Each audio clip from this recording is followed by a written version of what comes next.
Thank you guys, and thank you for coming. When I was a little one, I was always so outgoing and bubbly. I was that kid that would run up to strangers and introduce myself. And then when it started hitting puberty, I started feeling really uncomfortable in my own skin. But that's when my mom came to me and said, "We're moving. I'm going to divorce your father." And so when we moved, I met some kids who were engaging in risky behavior, started doing that myself, drinking very young and using substances. By the time I was 18, I had an overdose, and by the grace of God, survived it. So many kids are not today, and adults. And so this last picture of me with big Texas hair, you can't see, but I had on this awesome t-shirt that I still have today that says drug-free body. And that is the day that I graduated from rehab at age 18.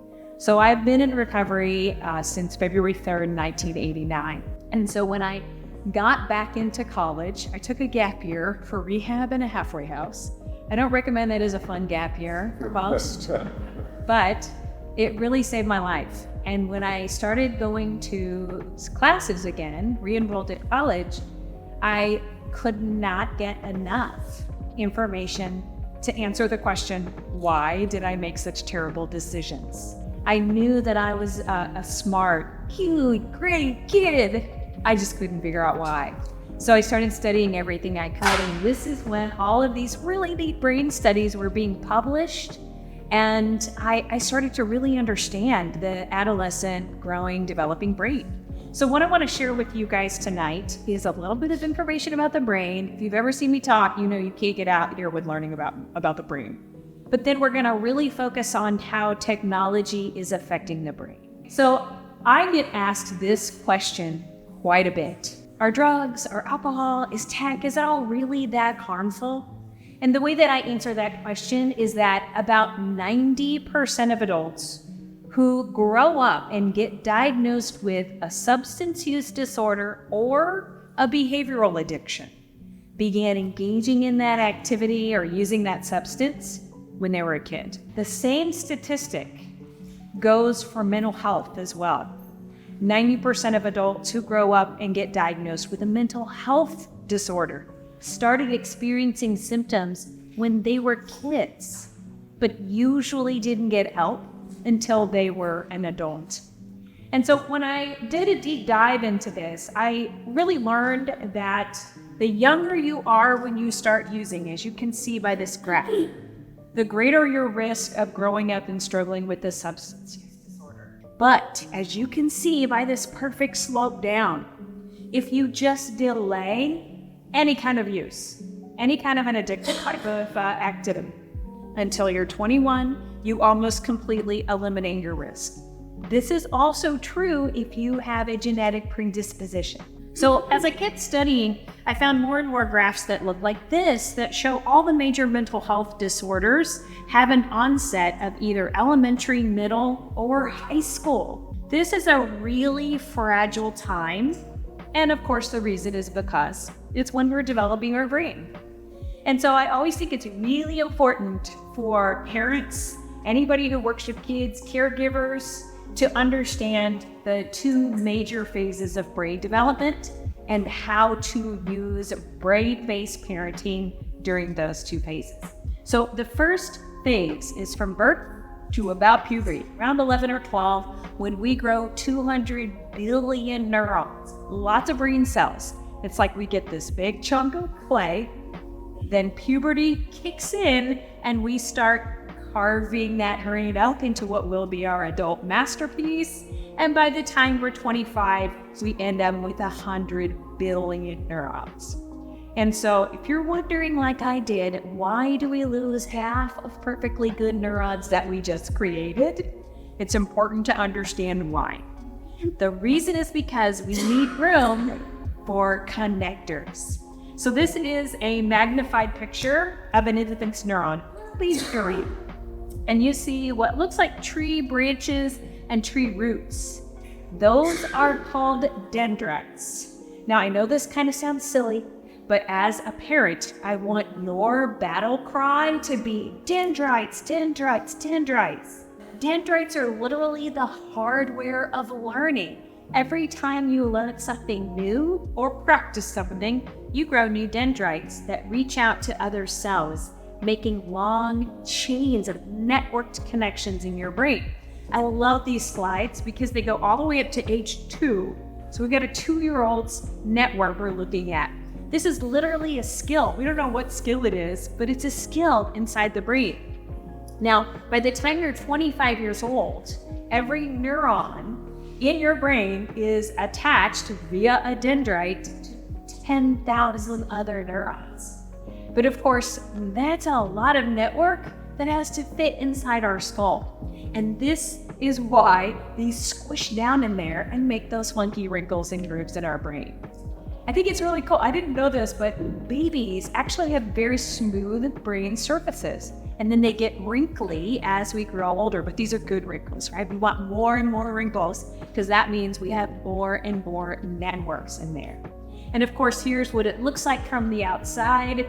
This is my favorite brain study. It was published in 1999. Before these guys did these fMRI studies, many people thought that the brain grew in a very uniform way, all the lobes growing and maturing at the same pace. But it was because of these studies that we learned that a lot of this change, this thickening process that's happening, is happening in our prefrontal cortex, right behind our forehead, halfway up our skull. That's our adult brain. I'm sure most of you guys by this time have heard about the frontal lobes, the prefrontal cortex. And you know we have one when we're little. It's just primitive and underdeveloped, which is fine. We rely on our parents' frontal lobes, our teachers' frontal lobes. The darker the color on this slide, the less gray matter. So that's the nickname for cells. Dendrites, the nickname for that is white matter. So we're growing more connections and it's thickening. By the time we hit that second phase of brain development, around puberty, you could see here that the thickening is really starting. We've got about 10 to 15% of our adult brain. Anybody got a 10, 11, 12-year-old? Okay, so you guys know this is the time when they start developing enough abstract reasoning in there to argue with you irrationally, right? But yet, they don't have quite enough empathy to understand that all that arguing is really annoying to you yet. Now, I hope this makes you feel a little bit better, but whenever I assess a kiddo who does not argue at that age, I wonder what's wrong. Because developmentally, they're right on time. They're supposed to argue with you incessantly for years, and that's how they develop abstract conceptual reasoning skills. Yes, you are their guinea pig for that. But you don't have to bite, you don't have to power struggle. You can just use the 3 magic words, or just use, yeah, You guys know what the 3 magic words are, right? No? Okay, well, they're not I love you. A lot of times people guess I love you because kids, we know they know we love them.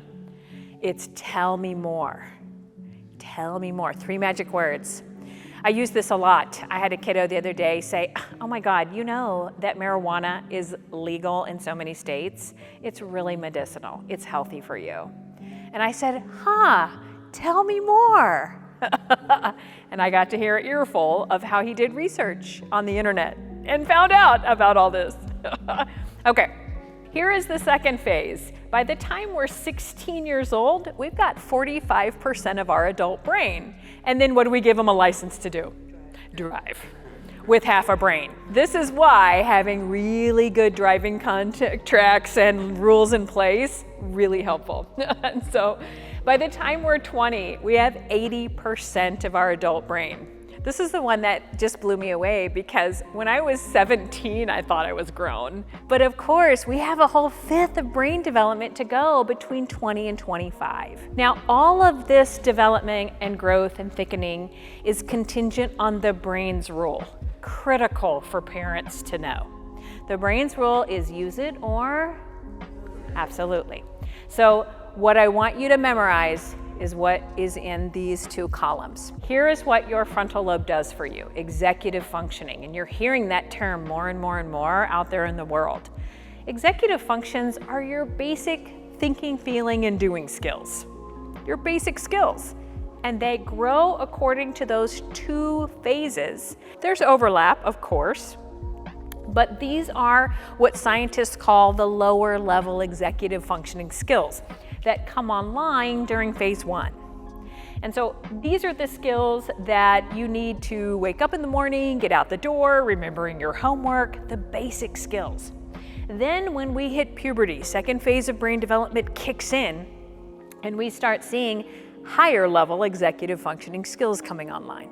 And of course, these are the ones that we need to grow up, get out of our parents' house, becoming fully self-supporting, and have good relationship skills. So let me see if you guys can guess.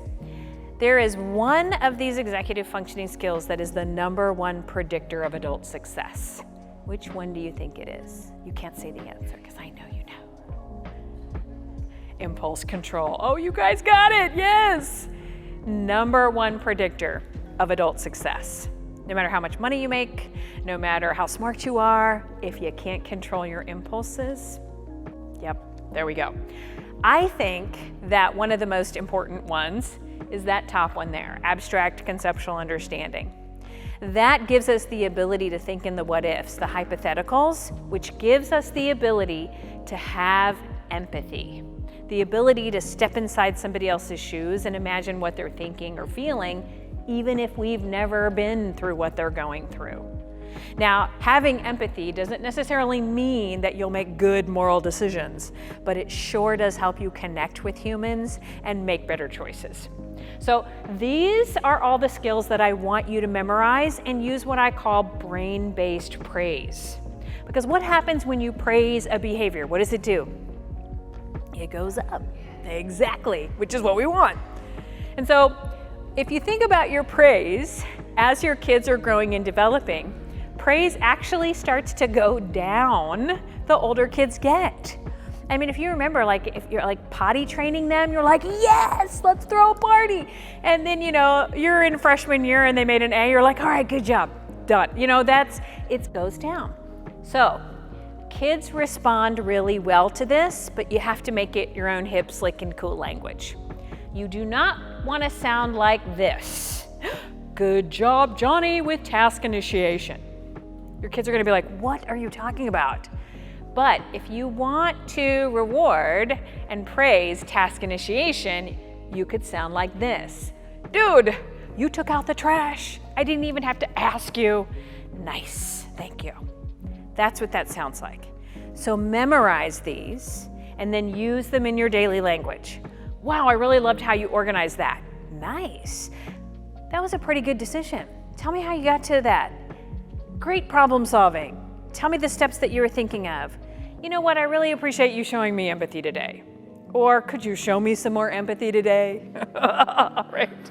That was great judgment. I love how you were thinking. Okay, now remember, when you ask a child, what were you thinking? What are they gonna say? I don't know, right? I don't know. So please know that's just a cop-out answer, right? It really is. So here's my favorite response to that. Okay, well, tell me when you remember. Tell me when you figure it out. And then they kind of, okay. And then what happens is they get what I call an ear or a brain worm. You know what an earworm is? Like you can't get a song out of your head. This is a brain worm. When you ask somebody a question and they keep thinking about it over and over and over. So when you ask a kid, oh, well, we'll figure it out and then tell me. Their brain is gonna work on that. They may never come back to you, and that's okay. But don't take I don't know for an answer. Just simply require them to answer or ask them to tell you when. Okay, using brain-based praise and knowing your kids' neuro whereabouts, so which stage of brain development they're in and what's coming online is key to brain-based parenting. Now what I want to do is do a really deep dive into technology and how that is changing and affecting us. So please let me let you know, I love my technology, but I'm not going to talk about all the positives today. I'm really going to talk about how it's changed us in many ways that are quite negative.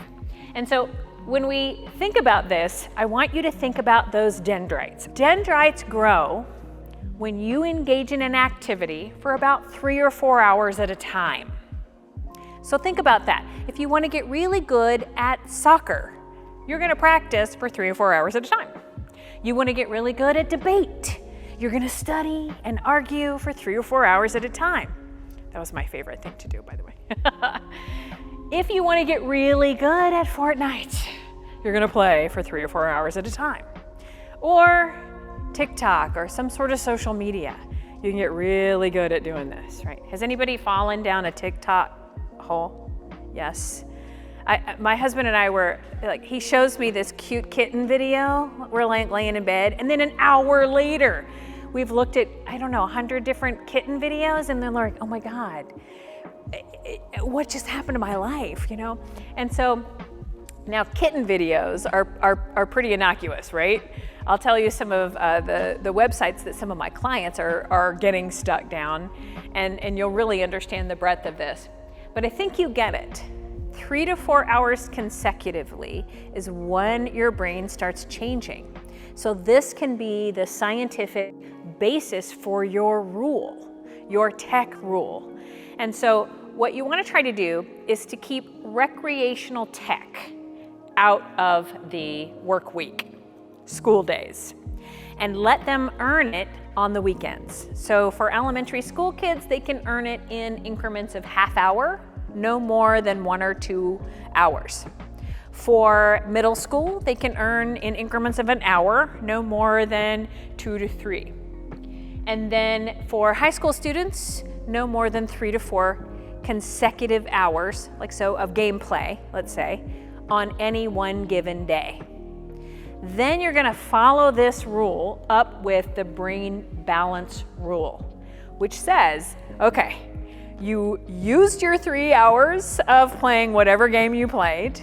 Now you've got to get off and go do something else with your brain for 3 hours to balance it out. We're going to talk about a tool that you can use for that later. So this is going to be your neuroscientific basis for your tech rules. And where this research comes from is primarily, it started really in Asian countries because they were about 15 years technologically more advanced than us. So this is an internet cafe in China.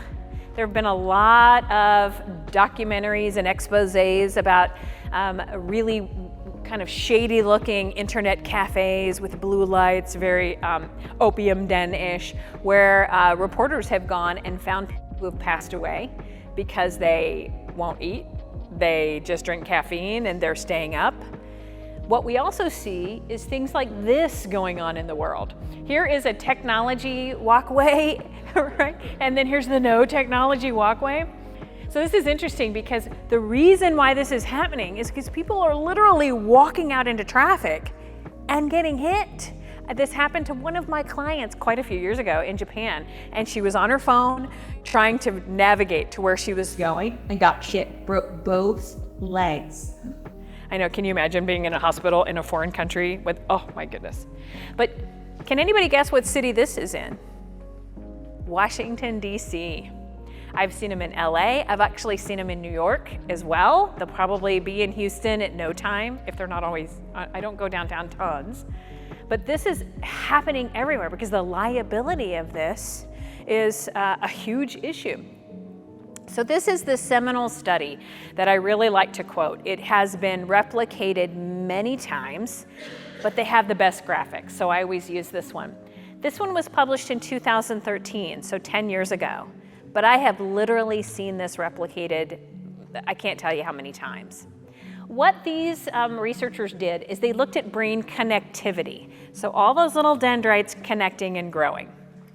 And what you see, if you were to connect all the red dots, is the brain connectivity of a group of adolescents who used recreational tech no more than 2 hours per day. They compared that brain activity or connectivity to a group of adolescents who dropped out of high school and spend 12 or more hours a day at the internet cafes. And so what you'll notice, if we're looking from the top of the brain up, is an area of dense connections. So that means they're using that part of the brain a lot, because remember the brain's rule, use it or lose it. This area is your sensory and your motor cortex. the part of your brain you're using the most to play games, to surf on the internet, and use technology. But look at how many connections they have up into their frontal lobe area. As opposed to all those connected dots, these guys have one network. That's it. The thing about frontal lobe growth and development is that it peaks at age 25. So all of those executive functioning skills are gonna peak by then. But for these guys, they will peak here. And then that's what they have to use and grow with for the rest of their lives. This is scary to me because what kind of parent are those guys gonna make? What kind of an employee are they gonna make without those really higher level executive functioning skills online? So let's do a little bit of a deep dive into what we're losing. So I think this is really interesting because optometrists, is there an optometrist in the room by any chance? I had one not too long ago who validated this for me, but we have more nearsightedness than we ever have before. And of course it's called myopia. And this is a good slide that shows you what it looks like if you can't see far. Anybody have myopia in here? Yep, there we go, a lot of us. Because we are using our eyes and our occipital lobe, the part of the brain that's connected to our eyes, for seeing pretty close. Lots of screens. We're also seeing that we're losing our ability to daydream because we are plugged in to so many screens today. Multiple fast-moving stimuli. So they actually have a name for this stimuli. It's called supernormal stimuli. It's really fast-moving and very colorful. My husband wants me to watch the Multiverse series. And I watch it and I just get sick. Like it's too much fast moving stimuli. I want something much, much slower. But that is what people are putting into technology, into movies, screens, videos, social media, because it plugs you in. It increases dopamine hits a whole lot more. But then what we get used to is constantly being plugged in to all these multiple sources. We need time to rest, to let our brains rest and just daydream and go wherever they go. I always talk about this because do you remember when you used to go to the airport and people watch? Because there's so many people there and you just watch them. And now it's kind of creepy to do that, right? Because everybody's on their phone, right? Doing that, looking down or looking away. Another thing that we're seeing is the loss of our navigation skills. Okay, how many of you guys knew exactly where you were going tonight, but you put it in the GPS anyway? Nobody's gonna own up to that one, right? I mean, I've been here so many times, I put it in the GPS because I wanted to find out what? Exactly, right? So this is debilitating for kids to not have this skill. So please teach your kids how to read a map, how to find their home with landmarks in the neighborhood. Quite a while ago, I had a phone call from one of my clients, a little kid, and she was screaming, crying on the phone. And she was able to look up my website on this other person's phone and get my phone number and call me. Thank goodness my cell phone is on, that's my business phone, on the website. But she was lost. I'm lost, I don't know where I am. I don't have my phone, I don't know where and I didn't have her file in front of me. So I tried to figure out, how do I get this kid, but we figured it out. But she was 2 blocks away from her house. I know, right, 2 blocks away. She just hadn't learned how to do this yet. We're losing this skill, most definitely. Okay, we're also losing our memory, but because of the mass of the organ that encodes memories.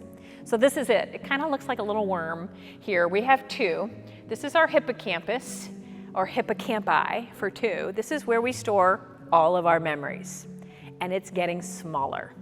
So this shows you hippocampus of a normal 25-year-old, normal 75-year-old, 75 who has mild cognitive impairment, and then a 75-year-old who has Alzheimer's. Our hippocampus today is looking like this size in younger people. We're not using it. Why don't we need to memorize anymore? You just Google it. You know, if I want to know something, this is what I do. I go, honey, Google that. That's what I do, like really. And you can instantly get that gratification and look it up. But think about how this is affecting kids. They're not reading, they're not learning, they're not downloading and soaking up that data anymore because they don't need to. It's right at their fingertips. And now that we have AI, it's literally right there at fingertips. Okay, attention span. We all know that we're losing our attention span because of all these stimuli. But this is a hilarious study. In year 2000, researchers measured the average adult attention span, which was about 12 seconds. And then they did it again later in 2018, and we lost 4 seconds. The funny part about this study is they said that goldfish have an attention span of 9 seconds. I always wonder how they measure a goldfish attention span, right? But, or have you ever seen Ted Lasso? He always says, be a goldfish, so you just forget and move on, right? But I think this is interesting because we see this effect, and in our kids, what are we diagnosing it as? Yes. So remember, attention has practice effects, which means if you practice paying attention to one thing at a time, you grow neuronal networks for paying attention to one thing at a time. Slow-moving stimuli, like a book. If you practice paying attention for fast-moving supernormal stimuli, that is what you are growing neuronal chains for and what your brain will prefer.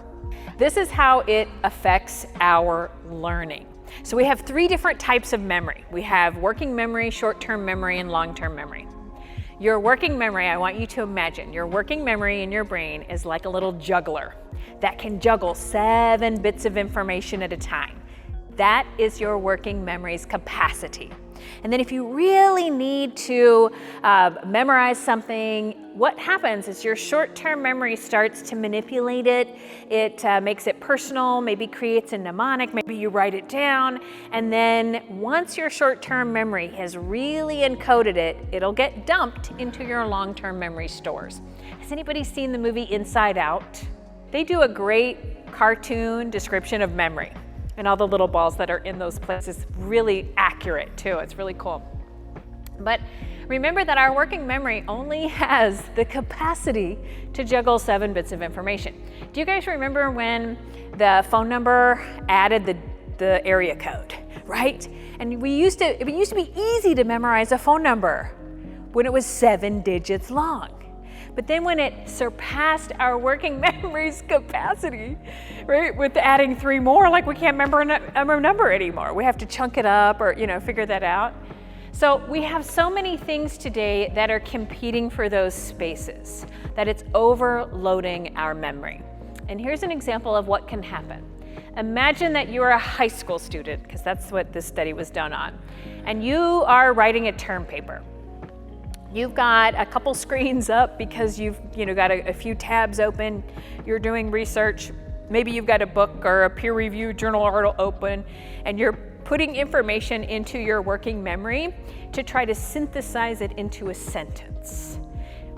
Then you get a distraction. Your cell phone goes off, you get a text message. And all of the balls that your little working memory juggler was juggling do what? Fall. We've all experienced this, right? And then we kind of go back to what we were doing and go, oh, what was I doing, right? And you have to put all the balls back in the air again, the more distractions that you have. But for a developing frontal lobe, how many minutes do you guess they lose of learning? The average is 9 minutes of learning. So think about it. If you're in a 45-minute class, and you get 3 distractions, how much learning that you're really gonna lose. So schools that have no cell phone policies or kids who don't have it because we signed the Smart Families Pledge, right? They are gonna benefit so much more from just not having those distractions. And guess who usually is the person who sends the kid a text during school? Yes, you guys, that's why I'm growling at you. I had a client in my office once, his phone was, and I was like, dude, are you needing to get that? It like, sounds like an emergency. He's like, no, it's my mother. Flat face. And I said, did she text you during when you're at school? He's like, yes. And he picked up the phone and counted, and she had texted him like 32 times that day. And then, of course, what does she say? But don't read this while you're in class. Right? Okay. This is my favorite researcher on this topic. Her name is Dr. Jean Twenge. All she does in her career is study how technology affects youth. She published this book back in 2018, iGen, Why Today's Super Connected Kids Are Growing Up Less Rebellious, because they go out less, just saying, more tolerant, less happy, and completely unprepared for adulthood. Here is the most disturbing statistic that she found, is that our iGen, the kids who grew up with technology, suffer from more depression, hopelessness, meaninglessness, and suicide risk than any other generation since we've been collecting data on these things. But she points directly to screens as the issue. And so we know that being digitally connected to a global village is really isolating, very isolating. So I got permission from this young man, because I still see him, to talk a little bit about that. I won't say his name to keep it confidential, as I do anybody, but I think about a young guy that I've been working with for about a year. He's 15 now, and he has such social anxiety. But when I first started meeting with him, I asked him, how many family dinners do you guys have? And he was like, family dinner? Oh, well, we have a table, but it's got a bunch of stuff on it. We don't eat together. I said, like, never? He's like, well, we go out for holidays or something, but they don't eat together. So everybody gets their own food and they go to their separate rooms. And then when he goes to school, like head down. And so he doesn't really talk to people hardly at all during the day. He has what I call exposure deficit or experience deficit. And this is plaguing our kids. I mean, it's plaguing us. I was just thinking the other day that I don't really have to go to CVS to get my prescriptions anymore, because I can order them online and it can just be delivered. And then I thought how sad that would be, because then I wouldn't go to CVS anymore. Like, I wouldn't have that experience of going to the drugstore anymore. And then I thought, well, but I have so many other things to do. Me sitting on my butt at home in front of my screen is what I would do instead, right? So I'm keeping my prescriptions at CVS. I'm going to. But please know, this is really very serious. So this is something new that's been happening that just really is amazing to most people. But when you talk to kids, they're like, oh yeah, that's a good idea. Not a good idea. Digital self-harm is a new phenomenon that we're seeing, where kids create a website that focuses on bullying themselves. So the kiddo that I've been working with, he has this goal that he wants to introduce himself to like at least one new person every day. Great goal at school, to meet new people.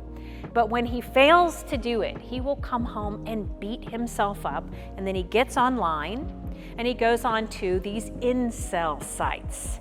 Have you heard of incel sites? So incel stands for involuntarily celibate.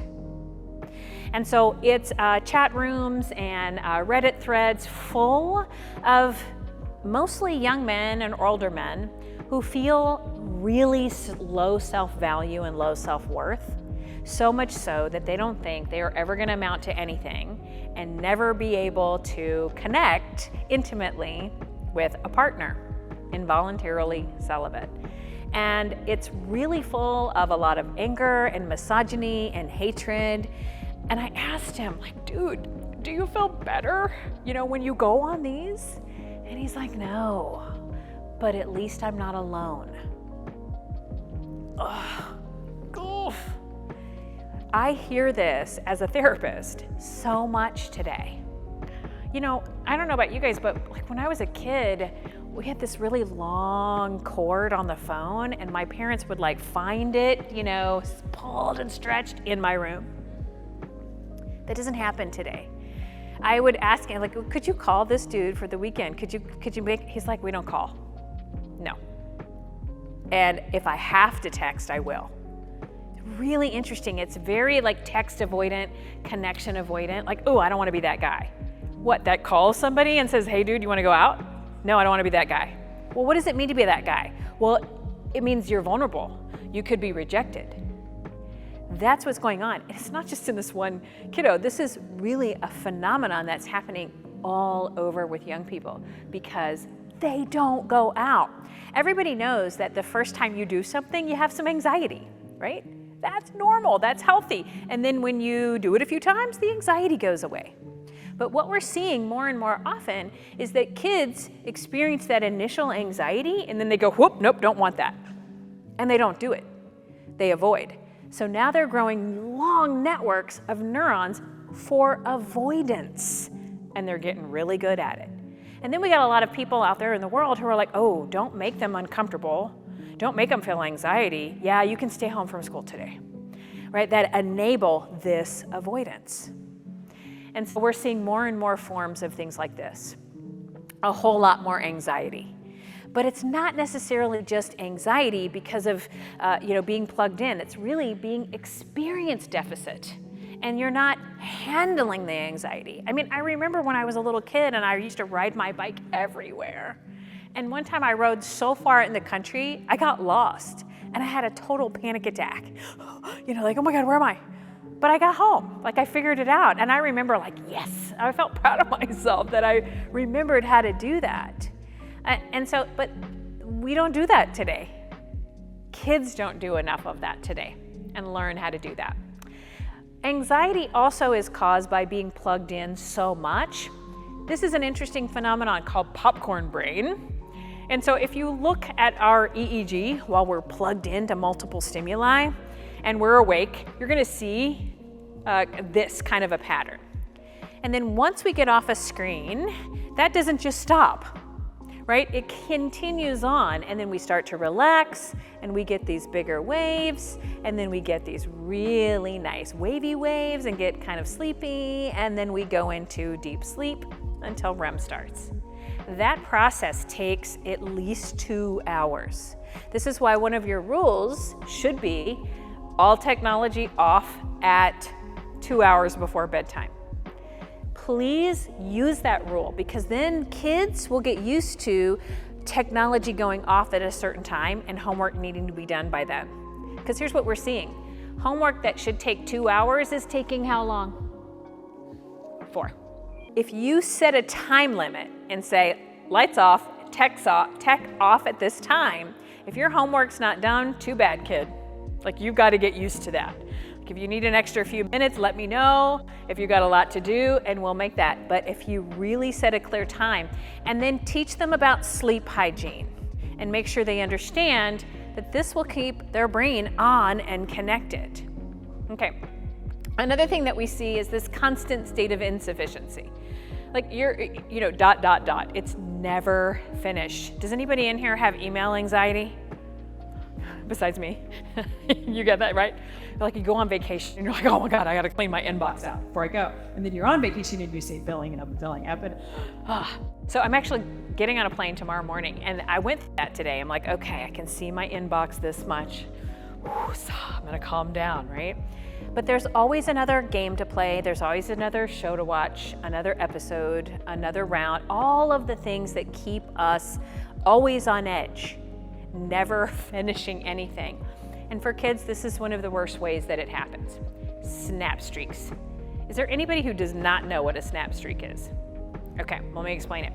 So if I could take a picture of the floor, and if I send it to you via Snapchat, that counts as 1. And then if I do that tomorrow, again, it counts as 2. And you and I can keep this streak up of sending a snap to each other every day. It doesn't have to be meaningful, just a snap. So I had a client who I remember walking into my office, and she was already sitting in there waiting for me, bawling her eyes out. I thought somebody died. She said she lost a 372-day snap streak with the most popular girl in school. And I was like, dude, like that sucks. Because that's some, tenacity there to keep that going. Like, you gotta admire that, right? Even though it doesn't mean much. And then I said, what did the other girl say? And she said, we don't talk, I don't know. I know.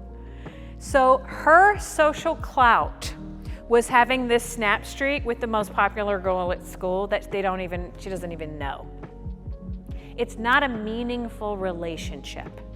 It's not, but to kids today, it is. This is meaningful to them. Right, I know. Okay. We all know, like, chasing likes.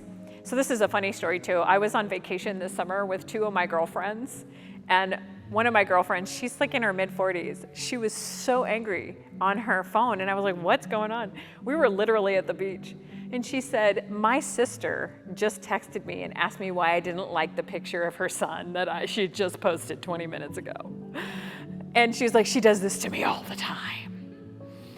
And I thought, wow, this is, it really plagues us too. I remember when I first got onto social media and I started, hearing myself say, well, why didn't I get invited to that? And, and I thought, God, Crystal, like, you're an adult. And so I gave myself a rule that as soon as I started feeling low self-esteem on social media, I would get off. 30 seconds and I'm off. And I'm 53 years old. I can still regress to that, why not me, right? Because it's such an interesting thing, social comparison. A couple things about how technology companies keep you on the screen. One is gamification, which is using the mechanics of gaming to keep you on the screen. And this company, Centrical, They advertise that you can go beyond points, badges, leaderboards. use all the mechanisms and strategies that make games exciting and addictive. Makes me mad they use that word. To sustainably drive employee engagement, learning, and performance. Now, okay, I get it. If you make widgets for a living and you have to employ people to make these things, it's probably pretty a boring job. So doing some leaderboards and offering incentives, great idea.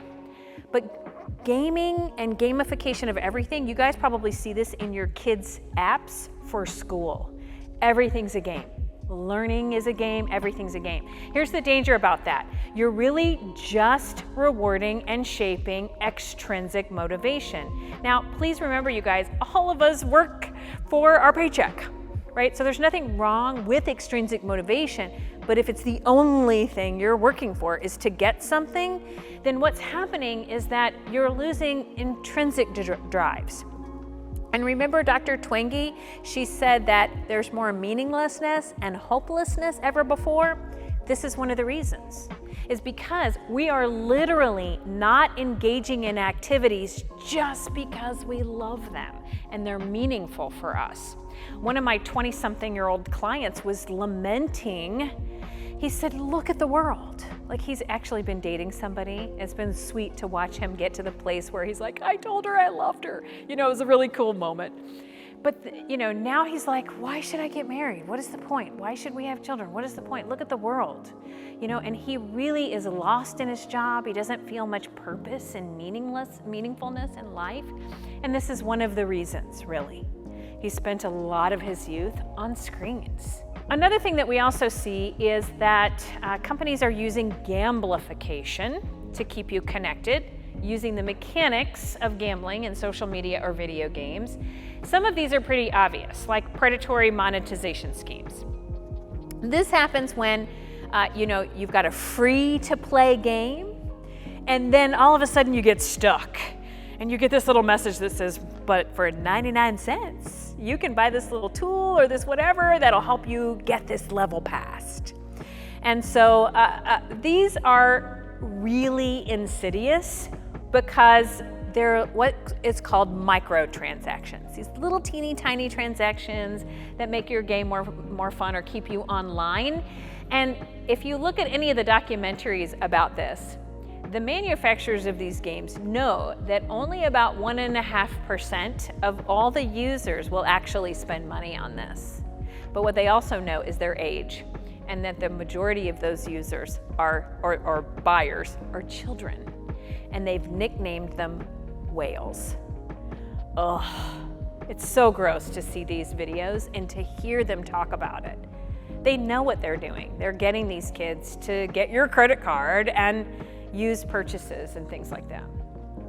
If your child plays video games, please make the rule no loot boxes, none at all. A loot box is something that may have the tool you need to advance your gameplay, but it may not. So if you buy 2, 5, or 11 of them, your chances increase. But what does that sound like to you? Right? Yes. It's the same exact mechanics they use on slot machines to keep you coming back. And it would be illegal if you won real money. There are 3 continents, actually Australia, United States, and I think South America is the 3rd one, that have legislation right now to get this to be illegal. Okay, we talked about sleep problems and amotivation. I wanted to make sure that we hit the topic of how do you know when it's a problem? If your child is having a techno withdrawal or techno tantrum, their frontal lobe is not mature enough to have that item.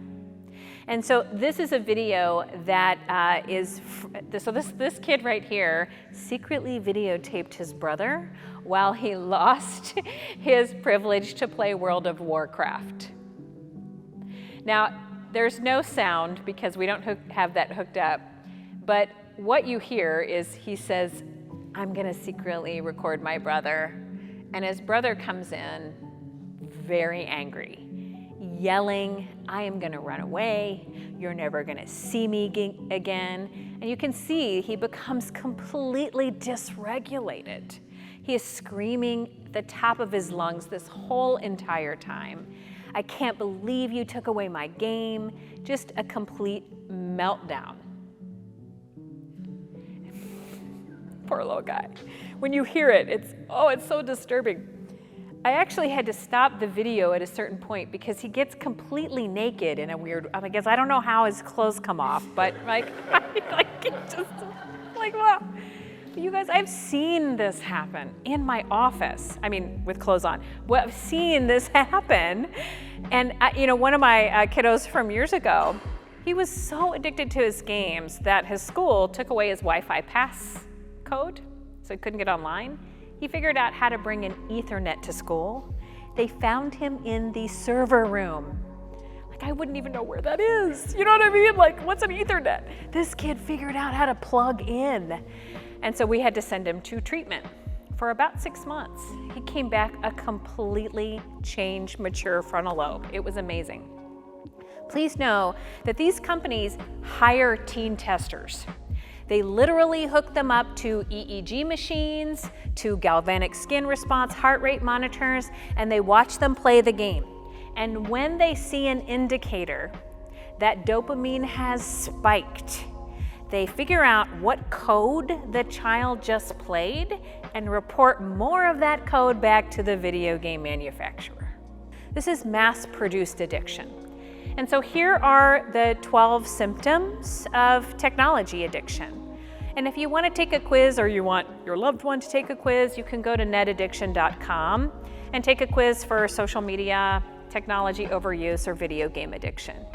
But it's important to remember, if you have 1, 2, or 3 of these, you may need to make a change. If you have between 4 or 6 of these, you may need a clinician to help you make that change and start modifying some behavior. But if you have over 7, this is when I start to consider treatment and making sure that we get a kid away from the technology and some exposure to nature, to no screens, really start to turn their brain back on. So a lot of what we see in other countries is that these kids are really just failing to launch. And in Japan, they have a name for it, hikikomori syndrome, and 1 million kids have been diagnosed with this. In many Asian countries, it's taboo to present for therapy. They don't get help. So their parents just let them stay there. They become hermited, hoarders, and then parents just kind of wall them off. I see at least 1 or 2 kids like this every January now. So January is when The parents realize we can't send him back to school. He has failed out of the semester. They haven't seen the grades until Christmas because they don't have access anymore. Please remember, when your kids go to school, go to college, please get a release of information signed. Sign the HIPAA. Have your child sign that so that you can have access to their records, because once they're an adult, you can't. So they didn't know, or parents don't know, that their kids are really not doing well in school. They're playing video games all the time, or it could be from drinking or drugs. But I see a lot of kids in January, finally, when the parents are like, okay, we need some help. We have to figure out what to do. So this is a picture of a person drinking and driving. And the researchers looked at a brain scan of a lot of adolescents. While it had 6 likes, not much is going on. When you ask these kids, what do you think? They say snarky things like, dude, that's a bad idea, duh, right? But when you increase the amount of likes, you see a lot more activity, especially in the frontal lobe. And when you ask the kids, okay, now what are you thinking? They say, well, I'm trying to figure out, like what's changed about this picture? And if more people like it, maybe it's not such a bad thing after all. Oof. This is the power of digital social influence. It magnifies peer pressure by 100. It's huge. So being able to teach your kids, you represent us, our family, in person and online. And so if you like something, it really needs to be in line with our family values. The last study that I want to share with you is one of the most disturbing that I found. It is a study that looked at kids who were playing a first-person shooter game. And this was ingenious of what they measured. They measured empathy, which is a frontal lobe skill. So what they did is they gave these kids a scenario, and they had to independently come up with an empathic response, right? Something nice to do or say. And you can see at baseline that the frontal lobe is lighting up for our control group, non-gamers, and our gamers. They only played for 2 hours a day for 2 weeks. You can see big decrease in frontal lobe activity. So what's cool about fMRI studies is you can ask kids, what are you thinking? And they literally said, well, I'm thinking that I can't have empathy because I'm shooting people in this game. And some of the kids even said, I'm shooting all day. Well, they were only playing for 2 hours a day, but they're still thinking about it while they're away from the game. And so it was amazing because what they said is that I have to dumb that down. I can't have that. I don't know about you guys if you're thinking this, but when I read this study, I kept thinking about our veterans. And sometimes we send kids off to the military at 18 when their frontal lobes are still, like 80% online. And then they serve sometimes 1, 2, 3 years, tours of duty. We ask them to turn that off, right? So they can protect us. And then when they come back, we want them to turn it right back on. It takes a while. This is such a robust finding that the researchers went back and added a new arm. They said, okay, you guys, stop playing the game for 2 weeks and then come back in. And they went back to baseline executive functioning. Phew. But think about the kids. And I've got another client I'll tell you about who's also given me permission, who started playing video games when he was 8, before we really knew that 8 hours a day was not a good idea.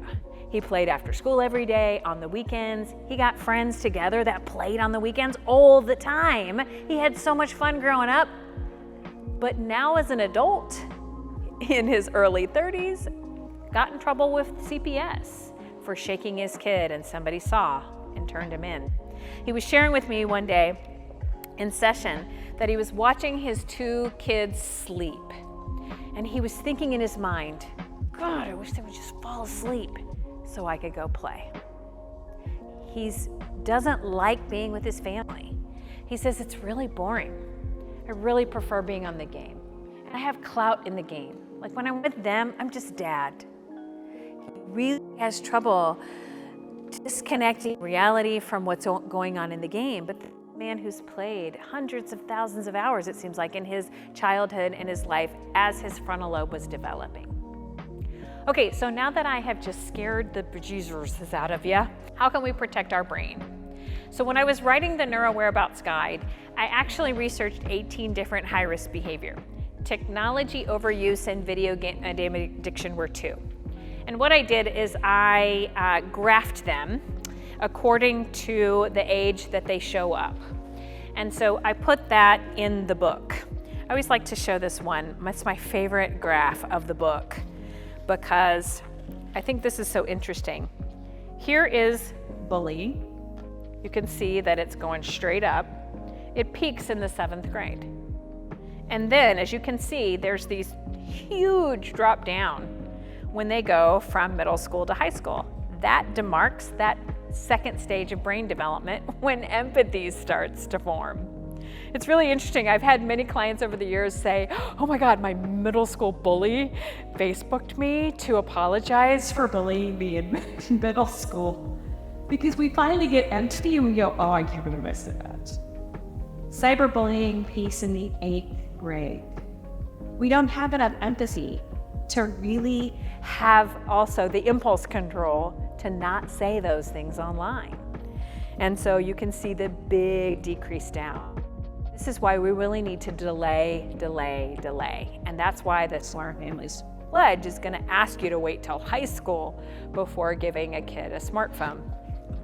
Now, if we take a look at, and this is in the book too. As a matter of fact, I'm going to pass this around, so if anybody wants to take a look at it, you're welcome to see. I wrote it in infographic style. You guys, it literally a few weeks ago won the National Indie Excellence Award for Best Interior Design. And it makes me really happy because I learned InDesign to figure out how to do that. Thank you.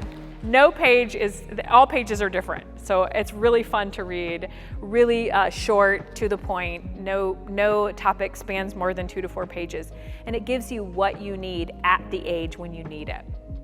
And so in the tools section, the American Pediatric Society's screen time guidelines are there. And so remember that, and this may make you feel guilty because you're not supposed to show a baby a screen, any kind of screen, because of that supernormal stimuli. If you watch babies sometimes when they see a phone, sometimes they'll do this because their eyes, their brain can't process that. And then they do this because the dopamine hits. All that fast-moving supernormal stimuli. So what they at the American Pediatric Society says, no screens up to 18 months to 2 years. I know we're guilty of digital babysitters a lot, but it's so much better to have a physical toy to play with instead of the screen. And so when we get older, up to elementary school, watching screens with them, educational things to watch with them, making sure that they have a lot of time watching you. So I want to share a study that was done. This is actually quoted in the book. It's about TV screens. So they did this amazing study where they had the control group was babies, toddlers in playpens. And mom was in the kitchen, washing dishes, cleaning up, talking, doing nothing, reading to the kid, all kinds of activities. When that happens, where does baby look? Baby looks at mom the whole time. The whole time, like maybe gets distracted but then looks back up. Really follows mom, listens to mom, hears mom, interacts with mom. Then what the researchers did, the same exact scenario and time, they put a TV screen on and turned it on. Now where does baby look? The whole time. Now I want you to think about that baby. The earlier that baby starts to look at a screen, the less of what they're going to get during their developmental time span. Face-to-face connection, body, hearing, language processing, attunement, emotion regulation, all of that, we'll get less and less and less of that. So when we get to elementary school, we want, half-hour increments that they earn on Saturday and Sundays. They can unearn it. Middle school, hour increments, no more than 2 to 3. High school, no more than 3 to 4. And then follow that up with a brain balance rule. Make sure you have screen time free weekends. Have a day of the week or a whole entire weekend where everybody goes someplace screen-free. When you go on vacation and you go do something, have one person, because if you take pictures with your phone like I do, make sure that only one person takes their phone. And they are designated to picture only, or only navigate, not to use it for anything else. Be a good model of screen time usage. We want to make sure that we teach our kids how to show up in the world as a digital citizen. And so one of the ways that you can do that is by teaching them that they can use an activity pyramid to figure out what to go out in the world to do once they are done with their tech time. I really encourage you to pull this. The University of Missouri let me reprint this in the tools section. Just tear it out, put it on the fridge. And when your kid is done with their tech time and they go, oh, I'm bored, I don't know what to do, I want you to say, I think you can figure that out. I trust you to figure that out. The activity pyramid's on the fridge. It'll tell them what they're supposed to do and how much of what they're supposed to do. Here are some scripts in the book on the tools section to really teach you how to use brain-based praise. If you have a problem and you need to modify behavior, as an example, behavior modification contract with a blank page. And what I want you guys all to do is to create your family code. You can do this with kids as young as 7, and there's an activity guide in the tools section. Create a code that helps them understand what you expect out of their behavior. So you can borrow mine if you want. In our family, we treat others with kindness, compassion, and respect, online and offline, in person. We protect our brain's development. We don't use drugs ever, and only alcohol when we're 21 or over. I did a family code event at a church last year, and one of the dads took the sketch that his son did and the code, and he put it in this really cool coat of arms for the family. And then they hung it. One of the little girls that was in there, she drew this beautiful tree, and everybody had a name of the family member on a leaf, and in the trunk was their family code. Use that family code as a means of starting your prevention conversations. So when you are sitting at the dinner table, you can say, hey, have any of you guys seen anybody vaping at school? Well, that wouldn't happen in our family because we don't do drugs ever. Yeah, have you guys ever been exposed to an explicit picture online? Well, that's something that wouldn't happen in our family because we protect our brain from things like that. But you know what? If you ever get curious, or if you ever have an issue with this, or accidentally get exposed, come let us know. We'll talk about it. But we want you to know this is our code. Done. Conversation over. In 3 weeks, another month, bring it up again. Use the conversation starter calendar in the book to give you some conversation starters.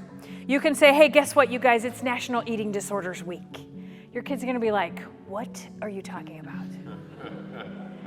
And then you simply say, do you guys know anybody who has an eating disorder? And your kids will be like, oh yeah, Sally has anorexia. And then you use the 3 magic words.